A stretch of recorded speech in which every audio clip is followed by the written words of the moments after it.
नमस्कार, जवाब तो चाहिए देख रहे हैं आप और मैं हूं आपके साथ शिवांगी जैन। भारत का नक्शा कोई रंगीन चित्र नहीं होता है, ये हमारे अस्तित्व की रेखा है और जब कोई इस नक्शे में सेंध लगाने की कोशिश करता है तो वो सिर्फ भारत के खिलाफ नहीं बल्कि हर भारतीय के आत्मसम्मान पर हमला करता है। आज जो नक्शा बांग्लादेश से सामने आया है उसने भारत के 7 राज्यों को ग्रेटर बांग्लादेश में शामिल दिखाया है। आप सोचिए, असम, पश्चिम बंगाल, त्रिपुरा, मिजोरम, मेघालय, मणिपुर और बिहार के हिस्सों को। जी हाँ, कोई ढाका में बैठा कट्टरपंथी अपना इलाका बताता है और यह सब सिर्फ किसी फेसबुक पोस्ट या गली के पोस्टर तक सीमित नहीं है। ढाका यूनिवर्सिटी के बीचों बीच एक प्रोग्राम में इस नक्शे को रिलीज किया गया है। मंच पर मौजूद थी दीना अफरोज यूनुस, बांग्लादेश की अंतरिम सरकार के प्रमुख की बेटी। ये वही दीना है जो पिछले कुछ समय से खुलेआम इस्लामी राष्ट्रवाद, गजवाए हिंद और हिंदुओं के सफाई की बात कर रही हैं। अब सवाल ये है कि क्या ये सिर्फ नक्शा है या ये एक जहरीली मानसिकता का इशारा है जिसमें भारत को तोड़ने और हिंदुओं को मिटा देने का सपना देखा जा रहा है। इस पूरी साजिश को तुर्की का समर्थन, पाकिस्तान का मौन सहयोग और बांग्लादेशी कट्टरपंथियों की जमीन मिली हुई है। तो आज जवाब तो चाहिए में हम पूछेंगे कि क्या ग्रेटर बांग्लादेश की कल्पना भारत के खिलाफ युद्ध की घोषणा है? क्या दीना यूनुस भारत विरोधी जिहादी विचारधारा की पोस्टर गर्ल बन चुकी है? क्या बांग्लादेश अब दूसरे पाकिस्तान में बदलता जा रहा है? भारत सरकार कब सिर्फ बयानों से आगे बढ़कर कार्रवाई करेगी?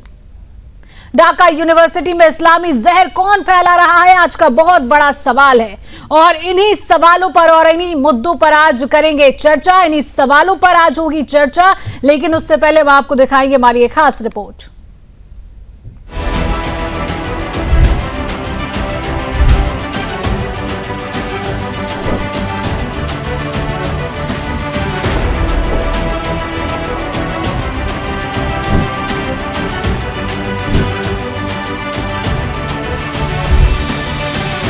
ढाका से एक जहरीली साजिश की आंधी उड़ रही है और नाम है सल्तनत-ए-बांग्ला, एक इस्लामिक संगठन जिसने खुले तौर पर ग्रेटर बांग्लादेश का नक्शा जारी किया है। इस नक्शे में भारत के 7 राज्यों असम, पश्चिम बंगाल, त्रिपुरा, मेघालय, मिजोरम, मणिपुर और बिहार के हिस्सों को शामिल किया गया है। यह कोई काल्पनिक सोच नहीं, यह है इस्लामिक विस्तारवाद का खतरनाक एजेंडा जिसमें भारत की संप्रभुता को खुली चुनौती दी गई है। इस साजिश के पीछे कौन है? बांग्लादेश के अंतरिम शासक मोहम्मद यूनुस की बेटी दीना अफरोज यूनुस, जो खुद एक कट्टर इस्लामी प्रचारक मानी जाती है। उनके भाषणों और सोशल मीडिया अभियानों में बार बार एक ही बात दोहराई जाती है, इस्लामी बंगाल की वापसी। ढाका विश्वविद्यालय, जिसे ज्ञान का मंदिर माना जाता था, अब सल्तनत-ए-बांग्ला का अस्थायी मुख्यालय बन चुका है। इसी विश्वविद्यालय की शिक्षक छात्र केंद्र में यह विवादित नक्शा सार्वजनिक किया गया। बांग्लादेशी युवाओं को, विशेषकर कट्टर सोच रखने वालों को गजवाए हिंद के लिए प्रेरित किया जा रहा है। इस अभियान को तुर्की के टर्किश यूथ फेडरेशन का समर्थन प्राप्त है और भारत सरकार ने राज्यसभा से पुष्टि की है कि यह संगठन वित्तीय और वैचारिक दोनों रूप में सल्तनत-ए-बांग्ला की मदद कर रहा है। इसके पीछे रणनीति स्पष्ट है। भारत में इस्लामी घुसपैठ और हिंदुओं के सांस्कृतिक धार्मिक अधिकारों का दमन।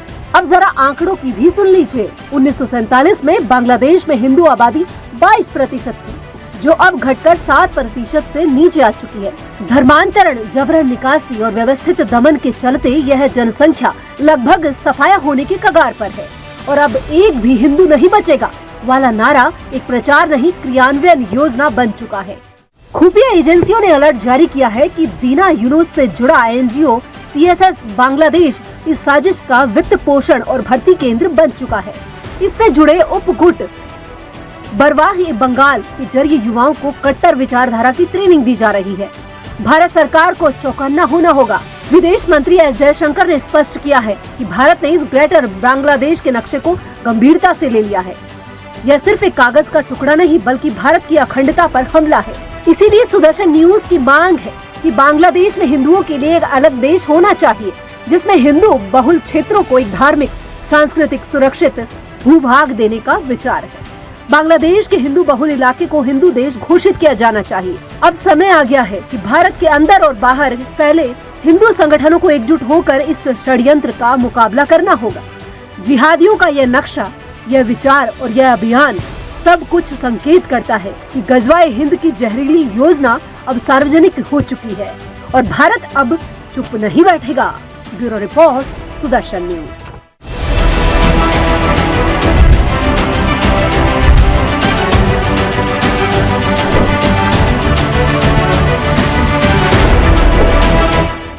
तो आज इसी मुद्दे पर होगी चर्चा। तमाम पैनलिस्ट हमारे साथ मौजूद है। परिचय आपसे करा देती हूँ। भारतीय जनता पार्टी के प्रवक्ता अवरल मलिक जी हैं। मलिक जी, बहुत बहुत स्वागत। कांग्रेस पार्टी के प्रवक्ता के तौर पर वाचस्पति द्विवेदी जी जुड़े हुए हैं। द्विवेदी जी, आपका भी बहुत बहुत स्वागत। विदेश मामलों की जानकार सिद्धार्थ दवे जी हैं। सिद्धार्थ जी, आपका भी बहुत बहुत स्वागत। और राजनीतिक विश्लेषक के तौर पर अविनाश सिंह जी। अविनाश सिंह जी, आपका भी बहुत बहुत स्वागत करती हूँ सुदर्शन न्यूज में। और चर्चा की शुरुआत करूंगी मलिक जी आपसे। अवरल मलिक जी, आप देख रहे हैं, आपने पूरी रिपोर्ट हमारी देखी, लेकिन जो बात है भारत की संप्रभुता पर हमला यहां पर हो रहा है। बांग्लादेश को हम कब स्पष्ट संदेश देंगे, कब स्पष्ट कार्रवाई हमारी तरफ से होगी? बयानबाजी हमने बहुत कर ली है। अवरल जी, नहीं, देखिए, जहां तक विषय है भारत का, जहां तक हमारे देश का विषय है, हिंदुस्तान का विषय है, तो किसी प्रकार से हिंदुस्तान के साथ किसी रूप में छेड़छाड़ नहीं होने दी जाएगी। सम्मान के साथ छेड़छाड़ नहीं होने दी जाएगी, ये बिल्कुल स्पष्ट है। और जिस प्रकार की साजिश की इसमें बू आ रही है वो बिल्कुल स्पष्ट रूप से नजर आ रही है। भारत विरोधी साजिश है, वो बिल्कुल स्पष्ट नजर आ रहा है। और मैं सोचता हूँ जहां तक विषय है केंद्र सरकार का, माननीय प्रधानमंत्री मोदी जी का, हमारे विदेश मंत्रालय का मुंहतोड़ जवाब देने का, तो निश्चित रूप से मुंहतोड़ जवाब समय समय पे ऐसी इस प्रकार की ताकतों को दिया जाता रहा है और भविष्य में भी दिया जाता रहेगा, इसमें किसी रूप में कोई दो राय नहीं है। और उसके साथ साथ जहां तक विषय है इस मामले का, कांग्रेस पार्टी भारतीय जनता पार्टी पर आरोप लगाने का काम करेगी। वाचस्पति जी यहाँ मौजूद है। मेरा निवेदन रहेगा इन्हें अपना स्टैंड स्पष्ट करना चाहिए। बीजेपी के ऊपर आरोप किसी प्रकार का लगाने से पहले ये स्टैंड स्पष्ट करें, क्योंकि मैं सोचता हूं वाचस्पति जी स्टैंड स्पष्ट नहीं करेंगे, क्योंकि ये वोट बैंक पॉलिटिक्स करने वाले लोग हैं। एक वर्ग का साथ और एक वर्ग का विकास, एक वर्ग के लिए जीना और एक वर्ग के लिए मरना, यही इन लोग की फितरत है, बिल्कुल स्पष्ट है। और इस मुद्दे पे कांग्रेस पार्टी को, इन लोग को इंटरनल पॉलिटिक्स कतई नहीं करनी चाहिए, मेरा इनसे निवेदन रहेगा। और उसके साथ साथ जहां तक विषय है भारत विरोधी साजिश का, तो किसी रूप में भारत विरोधी साजिश को नहीं चलने दिया जाएगा, हमारा स्पष्ट स्टैंड है। और उसके साथ साथ जहां तक विषय जिहादियों का, कट्टरपंथियों का, और उसके साथ साथ जिस तरीके से विषय है स्लीपर सेल्स का, जो इंडिया में एक तरीके से वर्क करते हैं, ऐसे लोगों को किसी रूप में टॉलरेट नहीं किया जाएगा, ये हमारा बिल्कुल स्पष्ट मानना है। और जिस प्रकार की घटना सामने आई है बहुत ही दुखद और निंदनीय है और इस चीज को एक्सेप्ट कतई नहीं किया जा सकता। चलिए, वाचस्पति द्विवेदी जी हमारे साथ बने हुए हैं। द्विवेदी जी, ये बताइए, जब देश में कांग्रेस की सत्ता थी तब बांग्लादेश से जो भी सीमाएं सटी हुई थी, हमने उनको खुली छूट क्यों दी? उनको क्यों खुला छोड़ा गया? द्विवेदी जी। श्रीमती जी नमस्कार। और हमारे भाजपा के प्रवक्ता जी अवरल जी को भी बहुत बहुत सादर नमस्कार। और हमारे सिद्धार्थ दवे जी और अविनाश सिंह जी को बहुत सादर प्रेम पूर्वक नमस्कार। जो आप ये कह रहे हैं ना, किसी हमने तो पाकिस्तान को तोड़ के बांग्लादेश बनाया, कभी इस तरीके की भावना हम लोग के अंदर नहीं था कि सुरसा की तरह ये मुंह फलता उनका चला जाएगा। ये बहुत खतरनाक स्थिति है। संबंध हमारे मुल्कों से जो हमारे द्वारा पैदा किए गए, जो हमारे नीचे रहे, जिनको हमने फलीभूत किया, जो आज अपने विश्व पटल पर आज अपना जो कुछ भी स्थान रखते हैं, उसमें भारत का बहुत बड़ा योगदान रहा। बांग्लादेश को बनाने में भारत सरकार ने आधार पर नहीं धरा प्रकार में उनके चतुर्मुखी विकास में भारत सरकार ने और खासतौर पर कांग्रेस की सरकार ने बहुत मदद की।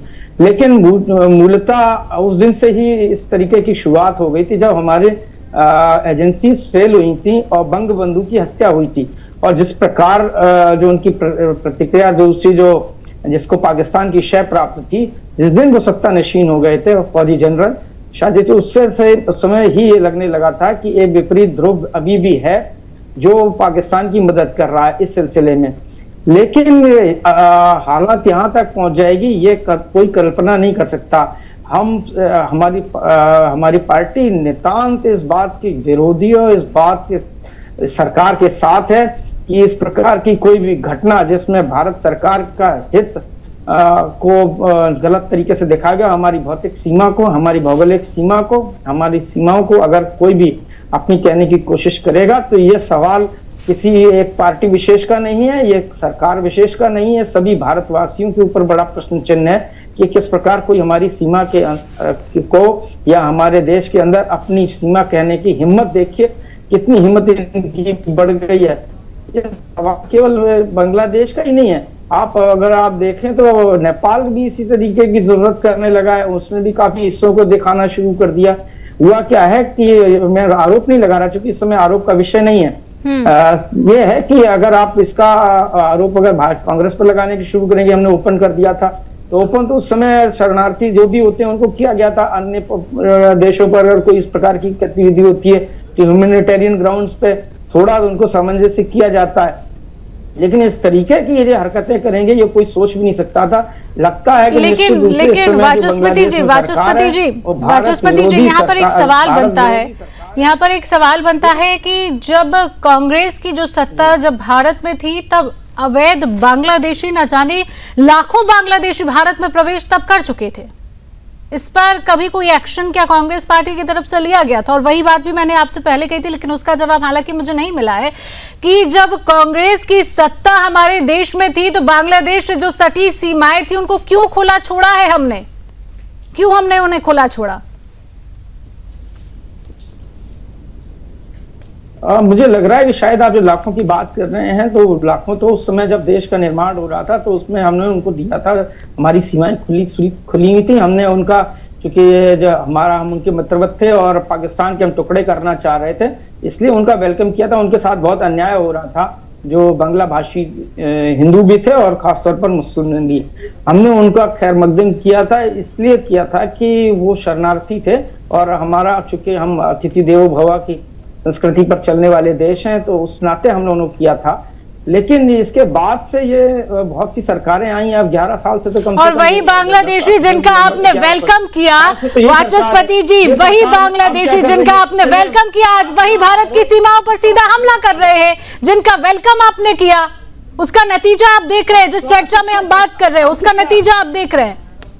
आपने वेलकम किया, सीमाएं खुली छोड़ दी, उन्होंने आज हमारी सीमाओं पर हमला कर दिया, उन्हीं सीमाओं पर बैठ गए हैं वो।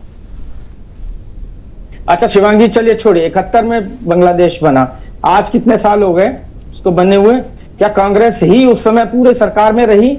अब 11 साल से तो सरकार में नहीं है, माइनस कर दीजिए उस समय से उस समय 71 से आप 11 साल में तो भाजपा की सरकार है। क्या आप किस तरीके इन्फिल्ट्रेशन हो रहा है वो आप क्यों नहीं रोक पा रहे हैं?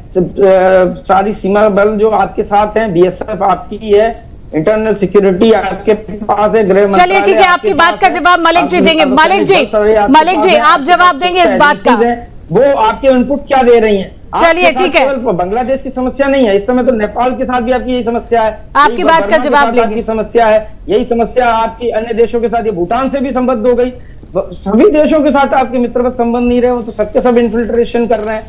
तो ये कारण ये भी होता है कि जिसकी बहबूदी होती है, जो सरकार, जो देश बहुत तरक्की कर रहा होता है, नेचुरल रूप से उस तरफ लोग भागने की कोशिश करते हैं। अमेरिका से देखिए देशों के लोग क्यों। चलिए ठीक है, हमारे साथ विदेश मामलों के जानकार सिद्धार्थ दवे जी भी बने हुए हैं। ठीक है वाचस्पति जी वापस आपके पास आओगे, वाचस्पति जी वापस आपके पास आओगे, सिद्धार्थ दवे जी बने हुए कोशिश की। वाचस्पति जी रुकिए, वाचस्पति जी आपकी बात पूरी होगी, आपकी बात पूरी होगी। सिद्धार्थ दवे जी भी हमारे साथ बने हुए, उनकी प्रतिक्रिया बेहद महत्वपूर्ण। सिद्धार्थ जी, हमने देखा कि जो सल्तनत बांग्ला जैसी कट्टरपंथी संस्थाएं तुर्की और पाकिस्तान के सहयोग से जिस तरीके से चल रही हैं, क्या जो बांग्लादेश है वो धीरे धीरे अंतर्राष्ट्रीय जिहादी नेटवर्क का प्रॉपर तरीके से अड्डा जो है वो बनता जा रहा है? जिस तरीके से हमने देखा, जिस तरीके से तस्वीरें भी आई है, क्या कहेंगे आप सिद्धार्थ जी? जी पहले तो शिवांगी जी नमस्कार, और मेरे साथी जितने भी पैनलिस्ट हैं, अविरल जी, वाचस्पति जी, अविनाश जी, आप सभी को मेरा प्रणाम नमस्कार। बिल्कुल आपने सही आंकलन किया है शिवांगी जी। पिछले कई समय से बांग्लादेश का एक तरह से जो रेडिकलाइजेशन हो रहा है, और ये जब से यूनुस सरकार आई है, यूनुस की केयरटेकर गवर्नमेंट आई है, इसने एक बहुत तेज पकड़ लिया है। और इसमें पूरा इनको साथ मिल रहा है पाकिस्तान की आईएसआई का भी। और पिछले कुछ टाइम में जब से यूनुस सरकार आई है, केयरटेकर गवर्नमेंट, हमने देखा कि उन्होंने जो भी उनका पास्ट था, इतिहास था, उसको उन्होंने मिटाने का पूरा प्रयास किया। चाहे वो बंगबंधु की जितनी भी स्टैचूज हैं उनको उन्होंने गिराना शुरू कर दिया, उनके नाम का जो भी कहीं पे भी उल्लेख है वहां पे उन्होंने उसको नष्ट करना शुरू कर दिया। टेक्स्ट बुक्स में से भी उन्होंने चेंजेस जो है उनकी टेक्स्ट बुक में से भी वो शुरू कर दिया है। तो ये बिल्कुल सही आपका आंकलन है कि ये बहुत ही ज्यादा एक स्ट्रॉन्ग रेडिकलाइजेशन की शुरुआत हो चुकी है। किंतु कहीं ना कहीं पे जैसे आप पहले बता रही थी कि डेफिनेटली पॉइंटिंग द फिंगर्स का इश्यू नहीं है, किंतु हमें इतिहास से सबक लेना चाहिए। बिल्कुल 1971 की जो जीत हुई, एक बहुत भयंकर जीत हुई, और जब 93,000 सोल्जर्स पाकिस्तान के हमारे पास थे, हमारा हाथ एक ऊपर हाथ था, तो क्या टू नेशन थियरी, कांग्रेस ने भारत का विभाजन जो हुआ उसमें कांग्रेस उस समय तब थी, इंडियन नेशनल कांग्रेस, नेहरू जी और वो सब थे, तो उन्होंने टू नेशन थियरी को एक्सेप्ट किया और दो नेशन बने। तो जब बांग्लादेश कार्व आउट हुआ, तभी भी on the basis of two nation theory ही एक हिंदू बांग्लादेश, या फिर जो उसका एक कुछ भी आप नामकरण कर सकते थे, उस तरह से एक तब हो जाना चाहिए था, जो नहीं हुआ। और तब तो पूरा हाथ आपका ऊपर था, आपने बांग्लादेश को क्रिएट किया, 93,000 पाकिस्तान के सोल्जर्स आपके पास हैं। तो जो पीस ट्रीटी होती है, या फिर जो वॉर के बाद की जो ट्रीटी होती है, चाहे वो फर्स्ट वर्ल्ड वॉर हो, सेकेंड वर्ल्ड वॉर हो, वर्साइलेस की ट्रीटी हो, तो उसमें जितने भी जो जीते हुए देश हैं, उन्होंने हमेशा से उस ट्रीटी में अपने लिए फायदे का देखा। ये पहली शिमला एग्रीमेंट जो हुआ, वो पहला एक इतिहास में एक ट्रीटी होगा जिसमें कि जो देश जीता है वो भी उसका एक इस तरह से उसके लिए हुआ कि वो एज इफ उसने सरेंडर कर दिया है, या फिर उसने वो हार मान ली है। मेरे ख्याल से तभी ही इसका पूरा सोल्यूशन जो है वो हो जाना चाहिए था। Coming back to the current issue, ये जो रेडिकलाइजेशन है, ये देखिए, भारत का जो रुख है या फिर भारत की जो नीति है, वो नेशन स्टेट्स या फिर एक डिप्लोमेटिक लेवल पे तो हो ही रही है, किंतु जो ग्रास रूट लेवल पे जो लोकल पब्लिक है, लोकल लोग हैं, उनके ऊपर भी भारत का एनएसए जो है उसको वो एड्रेस करना चाह रहा होगा। और कहीं ना कहीं पे जैसे कि ये निकल के आ रहा है कि इसमें टर्की, जो कि हमने देखा ऑपरेशन सिंदूर के टाइम पे भी उन्होंने पाकिस्तान का साथ दिया। एर्दोगान जो हमेशा से भारत विरोधी बयान देने के लिए हमेशा से मशहूर है, यूएन जनरल असेंबली की डिबेट्स हो, वहां पे भी वो भारत विरोधी और पाकिस्तान की फेवर में कश्मीर पे बयान देते हैं। तो यहाँ पे भी हम देख रहे हैं कि टर्की अगेन हमारे लिए एक जो है एक इशू बनता जा रहा है, and I am sure diplomatic level पे इसको भारत इसको एड्रेस करेगा। चलिए, बिल्कुल हमारे साथ अविनाश सिंह जी भी जुड़े हुए, राजनीतिक विश्लेषक। अविनाश जी, क्या कहेंगे, क्या आपको लगता है जिस तरीके पर हम आज विषय पर चर्चा कर रहे हैं, जिस तरीके की तस्वीरें हम देख रहे हैं, बांग्लादेश धीरे धीरे तालिबान की ओर बढ़ रहा है, क्या आपका विश्लेषण ये कहता है? अविनाश जी। जी शिवांगी जी, आपको नमस्कार, सारे श्रोताओं को ढेर सारी शुभकामनाएं, जय श्री राम। देखिए शिवांगी जी, जो आपका जो कथन है वो आपने पहले ये काम होते हुए देखा है, चाहे वो अफगानिस्तान हो, चाहे वो पाकिस्तान हो, और चाहे आप सीरिया, जॉर्डन, आप जहां भी मुसलमान 25-30% से ऊपर है, और इन कुछ ऐसे देश है, बांग्लादेश, पाकिस्तान, जहां पे ये बहुतायत में है, 90%, 95% से ऊपर। तो जहां भी इस तरह की मानसिकता के लोग रहते हैं, गुरवाती मानसिकता के लोग रहते हैं, उनके बीच हमेशा कुछ ना कुछ एक उन्माद रहता है। वो हमेशा कुछ ना कुछ ऐसा करते हैं जिससे मार काट मचा रहे। अब हिंदुस्तान की ऐसी किस्मत है कि जो अखंड भारत जो हमारे पास होना चाहिए था, उसके दो बाजू कट गए। अब इस हिस्ट्री में जाने से कोई फायदा तो है नहीं। ये पाकिस्तान की मानसिकता जो है, या मुसलमान की मानसिकता जो है, या इस्लामिक मानसिकता जो है, वो हमारे बांग्लादेश में भी है और पाकिस्तान में भी है। 71 की बात चाहे कांग्रेस करे, चाहे कोई भी वक्ता यहां कर रहे हैं, दोनों में मूलतः फर्क है। 71 में जब हम वहां जा रहे थे तो हमारा वेलकम किया जा रहा था। वहां पे एक देश हमें बुलाने के लिए, हमें बिठाने के लिए, हमारे साथ कंधे से कंधा मिला के लड़ने के लिए तैयार था पाकिस्तान के खिलाफ, उनके जाति के खिलाफ।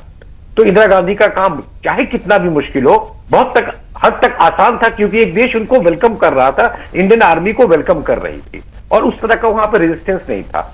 अब जो यूनिस की जो सरकार आई है, जो बैठाई गई है बाइडेन एडमिनिस्ट्रेशन, अमेरिका के एडमिनिस्ट्रेशन के द्वारा, ये सोच के कि अमेरिका का वो हित देखेंगे और शायद इंडियन ओशन में, बंगाल की खाड़ी में उनको कोई एक्सेस मिलेगा या कुछ इस तरह का पोर्ट मिलेगा, या हो सकता है जहाज वहाज रखने के लिए कोई जगह मिले। यूनिस के आने के बाद पूरी कहानी पलट गई। वो चाइना से मिले। अब जब चाइना से कोई भी देश अगर हाथ मिलाता है तो केवल दो वजह से हाथ मिलाता है। एक वजह यह है कि चाइना का कितना फायदा हो, दूसरा वजह यह कि वो हिंदुस्तान को कितना नुकसान पहुंचा सकता है। बांग्लादेश में यूनिस की सरकार अपने आप को टिकाऊ बनाने के चक्कर में वो जैसे बगल के पाकिस्तान से कटोरा लेके निकलते, इनमें भी कटोरा लेके निकल गया। वो बांग्लादेश के दिन लद गए जब बांग्लादेश 12% 14% जीडीपी के दर पे बढ़ रहा था, जब पूरी की पूरी विश्व का हर बड़ा देश बांग्लादेश को उन्होंने 15 साल का एक पैकेज दिया था, रीडेवलपमेंट पैकेज। वो यूएनडीपी के माध्यम से, एक्शन एड के माध्यम से, स्विस रेड क्रॉस के माध्यम से, जितनी भी एड एजेंसी वर्ल्ड में है, वो हर का एक ऑफिस आपको कॉक्स बाजार में मिलेगा, बांग्लादेश में मिलेगा।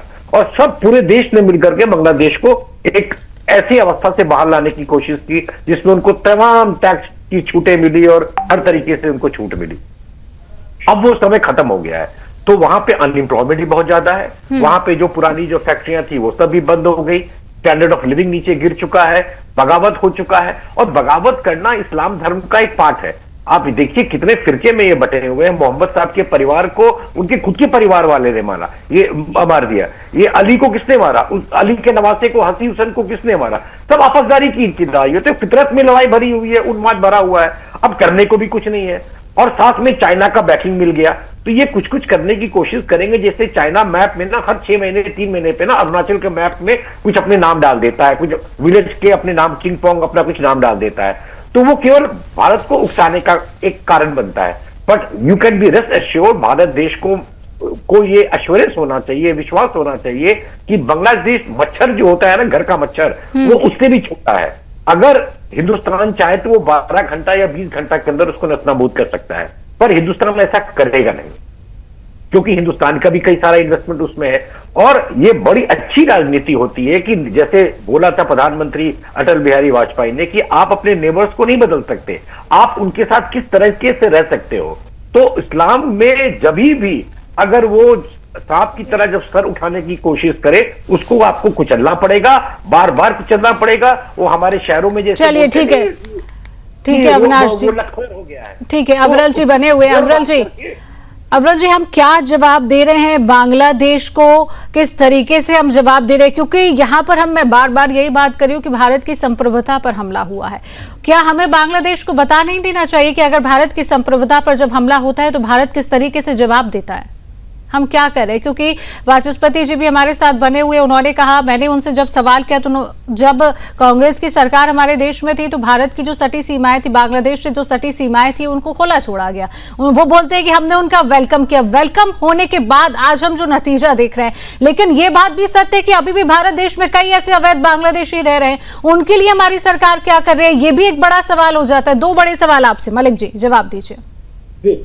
नहीं, देखिए, जहां तक रोहिंग्या मुसलमानों का विषय है, रोहिंग्या जो यहाँ रह रहे हैं अवैध घुसपैठियों का जहां तक विषय है, तो किसी रूप में अवैध घुसपैठियों को इस देश में नहीं रहने दिया जाएगा। इस चीज को लेकर भारतीय जनता पार्टी का स्टैंड बिल्कुल स्पष्ट है, और किसी रूप में भारत को धर्मशाला का रूप धारण नहीं करने दिया जाएगा। भारत देश धर्मशाला नहीं है, ये बिल्कुल स्पष्ट है। और उसके साथ साथ जहां तक विषय है, अगर इस प्रकार की बात कर ली जाए, रोहिंग्या मुसलमान की बात कर ली जाए और अवैध घुसपैठियों की बात कर ली जाए, उनके फर्जी कागजों के बनने की बात कर ली जाए, तो ये बिल्कुल स्पष्ट है कि घुसपैठ किस प्रकार से होती है। और एक तरीके से स्टेट इशू है लॉ एंड ऑर्डर। पश्चिम बंगाल में किसकी सरकार है? ममता बनर्जी की सरकार है, और ममता बनर्जी के नेतृत्व में, तृणमूल कांग्रेस के नेतृत्व में किस तरीके से फर्जी कागजों का निर्माण, अवैध कागजों का निर्माण निश्चित रूप से वहां होता है, बसाने का कार्य वहां किया जाता है। और उसके साथ साथ कोई स्टैंड बिल्कुल स्पष्ट तृणमूल कांग्रेस की तरफ से नहीं हो रहा है, वो बिल्कुल स्पष्ट है। और ममता बनर्जी एक वर्ग के लिए कार्य कर रही है, अपने वोट बैंक की राजनीति को साधने का केवल उनके द्वारा कार्य किया जा रहा है। बिल्कुल स्पष्ट नजर आ रहा है। और उसके साथ साथ जहां तक विषय है विदेश मंत्रालय का और भारत की संप्रभुता पर हमले का, जहां तक विषय है, मैं सोचता हूं बहुत ही दुखद घटना है और जो भी आवश्यक होता है निरंतर किया जाता है, इसमें कोई दो राय नहीं है। इश्यूज को डिप्लोमेटिकली सॉर्ट किया जाता है और उसके साथ साथ जहां तक विषय है घर में घुस के मारने का, जिस प्रकार से ऑपरेशन सिंदूर हमने करने का काम किया, तो विश्वगुरु भारत के रूप में भारत स्थापित हुआ और उसकी छवि से प्रत्येक देश इस चीज को समझ रहा है कि भारत की हमला एक्सेप्ट नहीं होगा। चर्चा में वापस लौटेंगे। वाचस्पति द्विवेदी जी हमारे साथ बने हुए कांग्रेस प्रवक्ता के तौर पर। वाचस्पति जी, सवाल आपसे, आप तक मेरी आवाज पहुंच रही है। मुझे लग रहा है कि कांग्रेस नेताओं को भी हमने देखा है भारत के नक्शे पर भी लगातार सवाल उठाते रहे। अगर हमारे देश के नेता ही भारत के नक्शे पर सवाल उठाते तो इससे क्या इस्लामी साजिशों को भी बल नहीं मिलता है? क्या कहेंगे वाचस्पति जी? जवाब आपसे।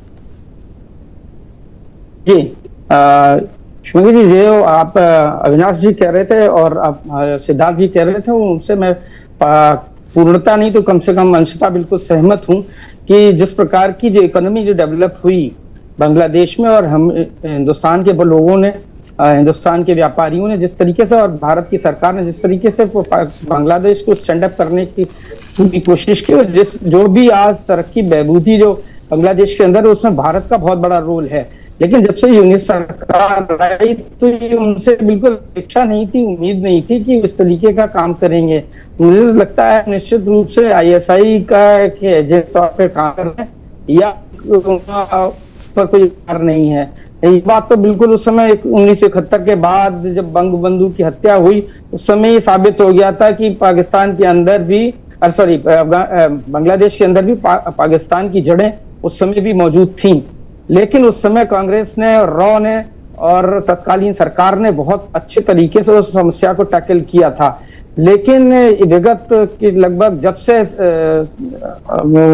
उनकी पुत्री की सरकार हमारे पास चली गई, हमने उनका वेलकम किया। अभी जैसे विरल जी कह रहे थे कि हम तो वेलकम कहते हैं, अब आपकी पॉलिसी भी तो वेलकम कर रही है, आप भी तो उनके सिन्हा जी को आप वेलकम करके उनको आप संरक्षित करके रखे हुए हैं। ये हमारी नीति है और हमें पूरे तरीके से उनको सपोर्ट करना चाहिए। उनके आगत भविष्य में भी जल्दी चुनाव है, सरकार को ये चाहिए कि फिर से वो हम अपनी मित्रवत सरकार वहां पर स्थापित करा पाए और जो भी व्यापार वहां पे हमारा प्रभावित हो रहा है, ये देखिए ये कोई बहुत ज्यादा युद्ध जैसी स्थिति या उन्माद की स्थिति जो वहां पर हुआ उसके अलावा नहीं है। ये पाकिस्तान की तरीके का जंग नहीं है, हम ऑपरेशन सिंदूर वाले करने वाली की स्थिति में नहीं है। लेकिन ये डिप्लोमेटिक चैनल्स पे और अन्य जो ओपन चैनल्स हैं जिनके द्वारा हम उनसे बात कर सकते हैं, उन पे करना चाहिए और हिंदुस्तान को अपना मुखर होकर बहुत मजबूती से बात करनी चाहिए कि किस प्रकार आप हमारी सीमा को अपने अंदर, सीमा के अंदर दिखा सकते हैं।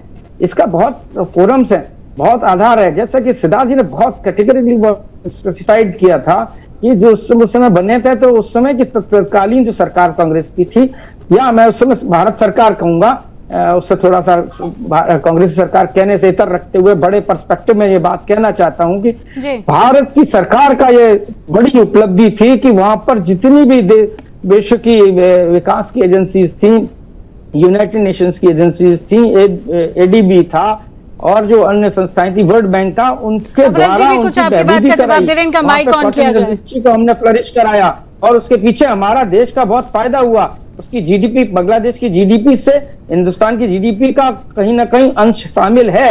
लेकिन ये जो कुछ प्रयास हो रहा है कि हमारी सीमा को अंदर वो दिखाने का काम कर रहे हैं, ये हमारी सरकार को दल बल किसी भी प्रकार जो भी उपलब्ध है उनके द्वारा बांग्लादेश को समझाया जाना चाहिए और ऐसा सबक देना चाहिए कि जिससे बांग्लादेश ही नहीं आसपास के सारे ममालिक सतर्क हो जाए और इस प्रकार की घटना करने से रहे। छोटा सा फिर सा देश श्रीलंका भी हमारी सीमाओं को ऐसे ही दिखा के करने की कोशिश कर रहा था। अभी जैसे विरल जी कह रहे थे, ये राजनीतिक मुद्दा नहीं है, ये किसी पार्टी का मुद्दा है। यहाँ पर लार्जर पर्सपेक्टिव में हमें ये कहना पड़ेगा कि ये हमला भारत की संप्रभुता पर हमला है और मैं भारत की संप्रभुता के ऊपर कोई भी हमला, कोई भी पार्टी हो, उसको सबको इकट्ठे होकर, चलिए ठीक है, ठीक है। हमारे साथ सिद्धार्थ दवे जी जुड़े हुए, सिद्धार्थ जी भी इस बात का जवाब देंगे। ठीक है, आप दोनों से, ठीक है, ठीक है, तरीके से इस सरकार के, ठीक है। वाचस्पति जी, आपकी बात को सुन लिया गया है, ठीक है। सिद्धार्थ जी से भी जवाब लेंगे। सिद्धार्थ जी, कांग्रेस के प्रवक्ता से एक सवाल अगर मैं पूछ लूं, जी बिल्कुल बिल्कुल अविनाश, वो जवाब नहीं दे पाएंगे नेशनल टेलीविजन पे। आप बता सकते हैं कि कांग्रेस पार्टी में जो एमपी सब जो पार्लियामेंट में बैठते हैं उसमें सबसे हाईएस्ट मार्जिन से कौन जीत के आया है? ये जवाब नहीं दे पाएंगे। वाचस्पति जी जवाब बताइए। अरे 10 लाख के ऊपर से असम के एक सांसद 10 साल जीत गया, इसमें कहने की क्या बात है? झुपड़ी इसमें कौन सी बड़ी बात है? जहां पे बांग्लादेश बैठिया, जहां पे बांग्लादेश बिगेस्ट एवर मार्जिन है, इससे इसका क्या संबंध हो गया? ये समझ में नहीं आया। बांग्लादेश उसका क्या सीधा संबंध हो गया? इन 10 साल में आप भाई अपनी सीमा को नहीं रोक पाए, आप इस तरीके की बात क्यों न करिए?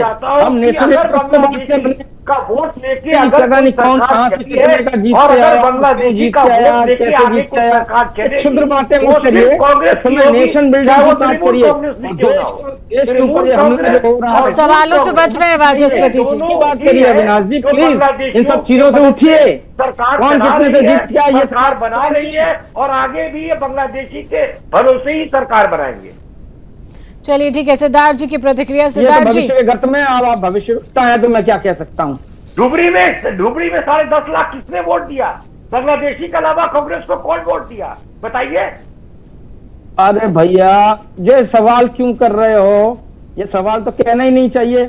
फिर आप क्या कर रहे थे? वाचस्पति जी सवाल तो यहीं से शुरू होते हैं ना, सवाल तो यहीं से शुरू होते हैं।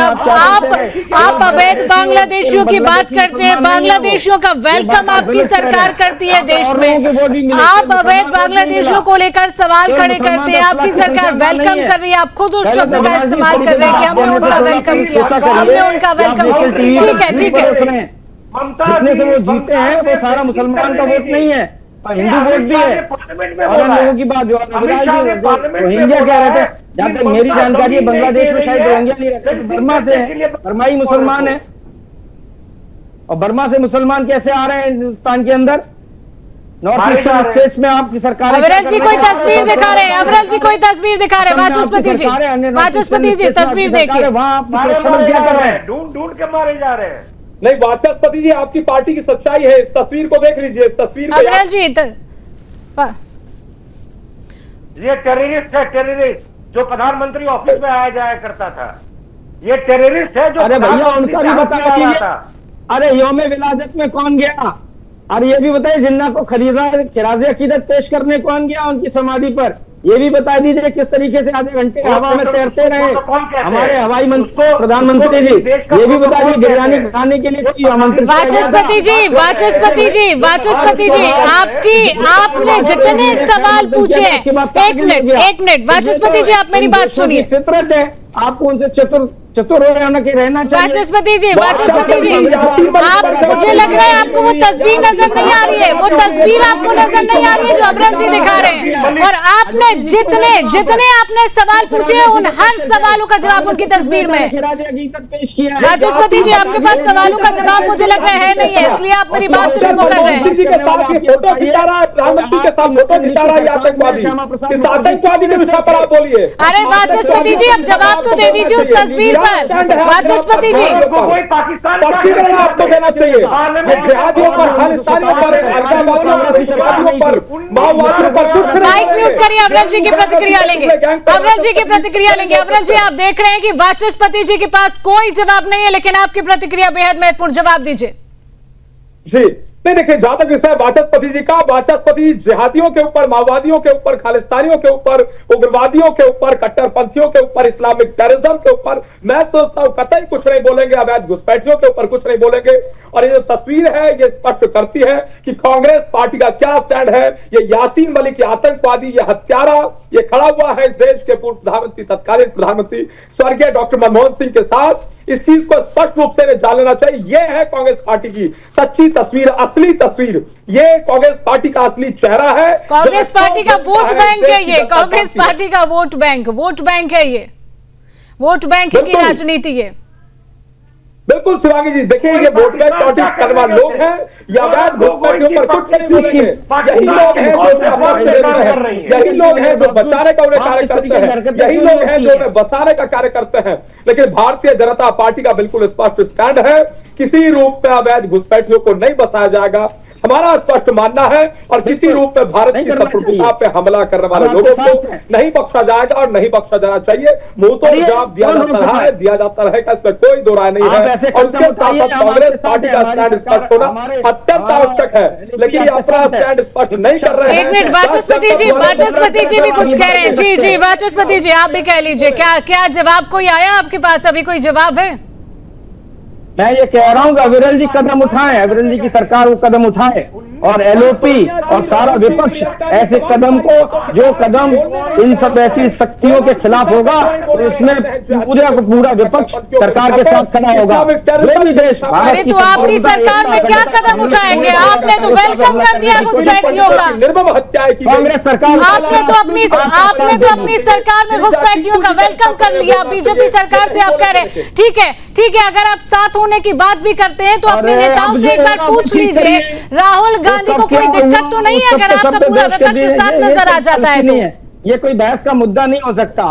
बहस का मुद्दा ये है, बहस का मुद्दा नहीं है वाचस्पति जी, ये घटना हुई। सवाल तो यही है कि घुसपैठियों का वेलकम आपने किया है देश में पहले, और उसी की बात भी आप कर रहे हैं। लाखों बांग्लादेशियों को हमने भारत में एंट्री दी है और आपने उसका कहा है कि वेलकम किया। ठीक है, सिद्धार्थ जी की प्रतिक्रिया लेंगे। ठीक है सिद्धार्थ जी आखिरी प्रतिक्रिया आपकी। पाकिस्तान क्या करने गए? मैं पूछना चाहता हूं, आसाम के गौरव गोगोई 19 बार पाकिस्तान क्या करने गए हैं? मैं पूछना चाहता हूं, आसाम के गौरव गोगोई की पत्नी पाकिस्तान के कौन से फर्म में काम करती है? मैं ये पूछना चाहता हूँ, आसाम के गौरव गोगोई की पत्नी को पिछले 19 बार कमाल हो गया भाई, हद हो गई। अब हद क्या हो गई? वाचस्पति जी जवाब दे दीजिए, आपके पास इस बात का जवाब है तो दे दीजिए। 19 बार साबित कर पाएंगे यहाँ पर? 19 बार सबको कौन सी डेट पे गए हैं? नेशनल टीवी पे इस तरीके की झूठी बात फैलाएंगे अविनाश जी, शर्मानी चाहिए इस तरीके की झूठी बात करते हुए। वाचस्पति जी आपके द्विवेदी जी आपके नेता जाते हैं तो आपको इतना तो याद होगा। जाने क्यों दिया? आपकी 11 साल से सरकार है, आपने क्यों जाने दिया? आपके नेता है, आपको तो डेट याद होगी कि कब गए हैं वो। 19 बार। चलिए सिद्धार्थ दवे जी, आपने सभी प्रवक्ताओं की प्रतिक्रिया सुन ली है, राजनीतिक विश्लेषक की भी। अब आपकी आखिरी प्रतिक्रिया सिद्धार्थ जी। जी शिवांगी जी, आई थिंक नियति ने ये कार्य करंट लीडरशिप को दिया है, नरेंद्र मोदी जी की सरकार को दिया है जी, कि अब तक जो भी गलतियां हुई हैं उसका जो भी इवेंट्स हुई हैं उसको कैसे सुधारा जाए, उसको कैसे अंडू किया जाए। ये पुण्य काम जो है वो यशस्वी प्रधानमंत्री नरेंद्र मोदी जी की सरकार के पास अभी है। तो चाहे वो आर्टिकल 370 का एब्रोगेशन हो, या फिर पाकिस्तान की समस्या है, या फिर IWT इंडस वाटर ट्रीटी जो अबेयंस में अभी रखी गई है, ये भी एक कूटनीतिक हमारी एक निष्फलता थी जिसको सुधारा गया है। तो मैं समझता हूं कि जो भी इमिग्रेशन हुआ है वो NRC CA के माध्यम से और स्पेशली NRC के माध्यम से जो है उसको जो है हम सुधार रहे हैं, और इस दिशा में भारत सरकार जो है वो बहुत तीव्र गति से चल रही है। और इसी के संदर्भ में हमने देखा कि जो बिहार में जितने भी वोटर्स की जो लिस्ट है उसको सुधारा जा रहा है। देखिए, ये बहुत पिछले कुछ वर्षों में डेकेड्स में बहुत सारी गलतियां हुई हैं, बहुत सारी ओवरराइडिंग मिस्टेक्स हुई हैं। यहाँ पे दोषारोपण की बजाय हम ये प्रयास कर सकते हैं कि पॉजिटिवली उनको सुधारा कैसे जा सकता है, और इसी दिशा में NRC एक कदम है, इसी दिशा में वन नेशन वन इलेक्शन एक कदम है, इसी दिशा में जो अभी हम देख रहे हैं बिहार में और आने वाले समय में वेस्ट बंगाल में भी होगा। और कहा जा रहा है कि वहां से लगभग 2 से 3 करोड़ जो है इलीगल वोटर्स हैं वो निकल के आएंगे। तो समय ये है कि हम अपनी गलतियों को सुधारें और आगे का देखें कि आगे वाले समय में हम क्या कर सकते हैं। अब बात जब हमने शुरुआत की डिबेट की तो वो बांग्लादेश पे हुई थी। तो बांग्लादेश और भारत की जो एक सिविलाइजेशनल सिमिलैरिटी रही है, देखिए वो एक रिलीजन वाइज तो वो एक इस्लामिक कंट्री है, लेकिन जब वो अलग हुआ तो किस बात पे, तो वो भाषा के बेस पे अलग हुआ। वहां पे क्या हम इन कॉमन डिनोमिनेटर्स को और हम हवा दे सकते हैं, क्या हम उसको और हम किस तरह से खाद पानी दे सकते हैं। और आने वाले वर्षों में यू आर वेरी राइट, ये जो जिहादाइजेशन हो रहा है, जिहादीकरण हो रहा है, उसका रेडिकलाइजेशन हो रहा है, उसको कैसे रोका जाए, इस दिशा में हमें विचार करना होगा। चलिए, बिल्कुल सिद्धार्थ जी, अविनाश जी, वाचस्पति जी, अविरल जी, समय का अभाव है, चर्चा को यही रोकते हैं। आप सभी मेहमानों का हमारे साथ जुड़ने के लिए, समय देने के लिए आप सभी का बहुत बहुत धन्यवाद। तो आज जो नक्शा बांग्लादेश से सामने आया उससे भारत के 7 राज्यों को ग्रेटर बांग्लादेश में शामिल दिखा है। आप जरा सोचिए, जो नाम सामने आए हैं, असम, पश्चिम बंगाल, त्रिपुरा, मिजोरम, मेघालय, मणिपुर और बिहार के हिस्सों को कोई ढाका में बैठा है, कट्टरपंथी अपना इलाका बताता है, और यह सब सिर्फ किसी फेसबुक पोस्ट या गली के पोस्टर तक सीमित नहीं रहा है। ढाका यूनिवर्सिटी के बीचों बीच एक प्रोग्राम में इस नक्शे को बाकायदा रिलीज किया गया है। हालांकि अब इस पर कार्रवाई जो है भारत सरकार क्या एक्शन ले रही है, क्या इस पर किया जा रहा है, क्योंकि एक बहुत बड़ा मुद्दा उधर कर यहां पर सामने आ चुका है। तो फिलहाल के लिए जवाब तो चाहिए में इतना ही, और आप मुझे दीजिए इजाजत और आप देखते रहिए सुदर्शन न्यूज। जय हिंद।